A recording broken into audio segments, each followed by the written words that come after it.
बात करूँगा, सबके चेहरों पर मैं देख रहा हूँ ये काफ़ी वाहिद कौम का सरमाया है। मैं समझता हूँ कि जो काम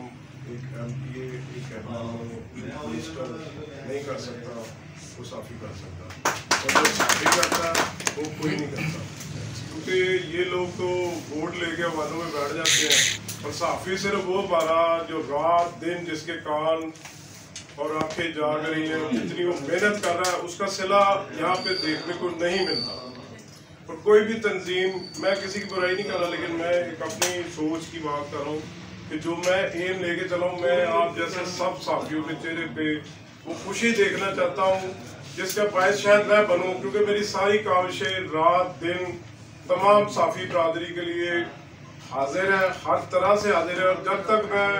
वो काम, वो मकसद जो मेरा है वो पूरा नहीं होगा, मैं इसके लिए रात दिन कोशिश करूंगा। इंशाल्लाह मेरा खून का नजरा भी आप तमाम साथी बरादरी के लिए गिरेगा, चाहे मुझे इस राह में शहीद क्यों ना होना पड़े।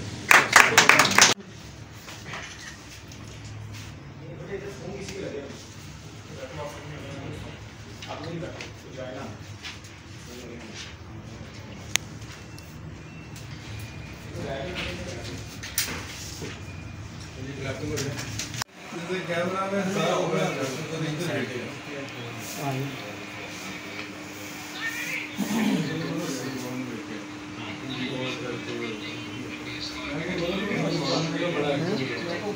नहीं वो इधर आ जाना, इससे पहले क्लिक करके